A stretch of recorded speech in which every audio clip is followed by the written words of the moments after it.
आज आपण ऐकणार आहोत टिटवी रागावली या नावाची गोष्ट. एक दिवस टिटवी बोराच्या झाडावर बोरं खात बसली होती आणि अचानक तिच्या गळ्यात एक काटा अडकला.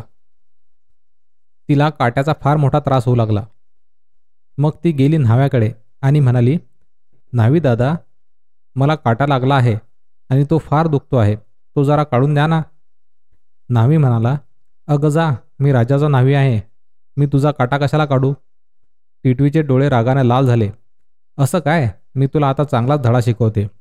मग टिटवी गेली राजाकडे आणि म्हणाली, महाराज, टिटवी मोठ्या अडचणीत आहे. तुमचा न्हावी माझं काम करत नाही, त्याला शिक्षा करा. छोट्याशा टिटवीचे बोलणं ऐकून राजाला हसायला आलं आणि हसतच राहिला. टिटवी चिडली आणि तिथून निघून उंदराकडे गेली. उंदीर मामा, उंदीर मामा, टिटवी मोठ्या अडचणीत आहे. न्हावी माझं काम करत नाही, राजा त्याला शिक्षाही देत नाही. राजा झोपायला गेला की तू त्याच्या पोटाचा चावा घे. उंदीर नाक वर करून म्हणाला, मी नाही करणार हे काम. रागातच टिटवी मांजराकडे गेली आणि म्हणाली, मनी मावशी, मनी मावशी, टिटवी मोठ्या अडचणीत आहे.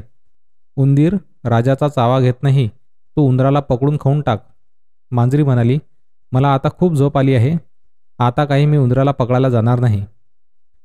भुरूर करून टिटवी उडाली.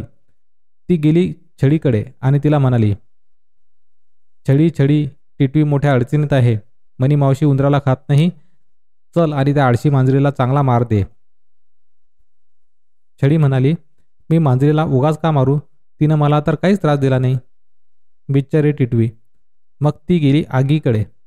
तिला म्हणाली, ज्वालाताई, ज्वालाताई, टिटवी मोठ्या अडचणीत आहे. छडी मांजरीला मारत नाही, तू तिला जाळून टाक. आग म्हणाली, आज मी खूप सारा जाळला आहे, मी आता फार दमले आहे ग, मला नाही जमणार. टिटवी आणखीनच रागावली. मग ती गेली नदीकडे आणि तिला म्हणाली, नदी माई, आग काठीला जाळायला तयार नाही, म्हणून तू आग कायमचीच विझून टाक. पण नदीनं काहीच उत्तर दिलं नाही आणि नेहमीप्रमाणे वाहतच राहिली. टिटवी हत्तीकडे गेली आणि म्हणाली, शक्तिशाली गजराज, टिटवी मोठ्या अडचणीत आहे. नदी आग विझवायला तयार नाही, तू नदीचं सगळं पाणी पिऊन टाक. हत्ती म्हणाला, इतकं सगळं पाणी प्यालो तर माझे पोट फुटूनच जाईल. शेवटी निराश होऊन टिटवी डासाकडे गेली आणि म्हणाली, डास भाऊ, डास भाऊ, टिटवी मोठ्या अडचणीत आहे. हत्ती नदीचं पाणी पित नाही, जा आणि त्याला अंगभर चावून या. डास लगेच तयार झाले. सगळे डास एकत्र जमले, हत्तीला घेरून टाकलं. हत्ती चांगलाच घाबरला. मी नदीचं सगळं पाणी पितो, हत्ती म्हणाला. मी आग विझवतो, नदी म्हणाली. मी छडीला जळून टाकील, आग म्हणाली. मी मांजरीला मार देते, छडी म्हणाली. मी उंदराला खाते, मनी मावशी म्हणाली. मी राजाला चावतो, उंदीर म्हणाला. मी न्हाव्याला शिक्षा करतो, राजा म्हणाला.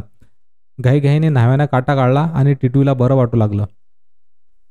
तर मग कशी वाटली ही मजेदार गोष्ट? Moral stories in Marathi for kids पॉडकास्टला फॉलो करून शेअर करायला विसरू नका. धन्यवाद.